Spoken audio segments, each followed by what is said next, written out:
नमस्कार, मी निकिता. आपण पाहतायत LS मराठी. पाहुयात महत्त्वाच्या घडामोडी. मुंबईत ठाकरे बंधूंचा तिरंगा मार्च. विजयोत्सवानिमित्त शिवाजी पार्कवर ठाकरेंची अभिनंदन सभा. शिवाजी पार्क परिसरात तरुणांची मोठी गर्दी.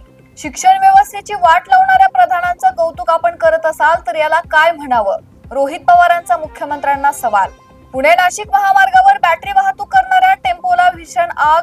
चालकाच्या प्रसंगावधानामुळे टळला अनर्थ. पुण्याच्या काळू धबधबा परिसरात ट्रेकिंगसाठी गेलेल्या दोघांचा बुडून मृत्यू. रमण अण्णापुरे आणि पवन साठे अशा मृत ट्रेकर्सची नावं. खबरदारीसाठी 26 जुलैपर्यंत धबधबा परिसरात पर्यटकांना बंदी. तरुणांच्या अन्यायावरील व्हिडिओ पाहायला कोर्टाला वेळ नाही. तुम्ही धृतराष्ट्र झालात का? उद्धव ठाकरेंचा सरन्यायाधीशांना सवाल. जळगावच्या नशिराबाद मध्ये पोलीस आणि तरुणांमध्ये झटापट. व्हिडिओ सोशल मीडियावर व्हायरल. पोलिसांच्या कारवाईवर प्रश्नचिन्ह. गडचिरोलीच्या धानोऱ्यात काँग्रेसला मोठे खिंडार. काँग्रेसचे नगर पंचायत अध्यक्ष, उपाध्यक्ष यांच्यासह 9 नगरसेवक भाजपमध्ये दाखल.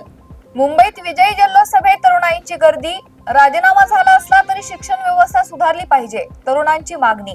मुंबईतील तिरंगा विजयी जल्लोष सभेत आमदार रोहित पवार सहभागी. हातात तिरंगा झेंडा घेऊन रोहित पवार सभास्थळी दाखल. नाशिकच्या दिंडोरी, कळवण, पेठ, सुरगाणा तालुक्यांना भूकंपाचे धक्के. काही ठिकाणी भिंतींना तडे. नागरिकांमध्ये भीतीचं वातावरण. पुण्याचे डिंबे धरण पूर्ण क्षमतेनं भरलंय. घोड नदी 4800 क्युसेकने पाण्याचा विसर्ग. नदीकाठच्या नागरिकांना सतर्कतेचं आवाहन. गडचिरोलीत शहीद जवानाला साश्रू नयनांनी निरोप. शहीद सुरेश आंबाडार अमर रहेच्या घोषणा.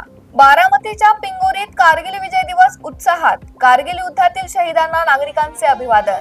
राष्ट्रवादी काँग्रेस पार्टी शरदचंद्र पवार पक्षाच्या महिला प्रदेशाध्यक्ष रोहिणी खडसेंचा मोदी स्टाईल व्हिडिओ. व्हिडिओच्या माध्यमातून जेनझींचं केलं अभिनंदन. प्रधानांना काढताना तुम्हाला जेवढ्या यातना झाल्या त्यापेक्षा जास्त यातना विद्यार्थ्यांच्या आत्महत्येवेळी आम्हाला झाल्या. उद्धव ठाकरेंचा सरकारवर हल्ला. सिंधुदुर्गच्या सावंतवाडीत पोलिसांची मोठी कारवाई. दारूसह 6,31,000चा मुद्देमाल जप्त. वाशिम बाजार समितीत चियाच्या दरात पुन्हा तेजी. प्रति क्विंटल 18,950 रुपयांचा उच्चांक. या होत्या महत्त्वाच्या घडामोडी. पाहत रहा LS मराठी.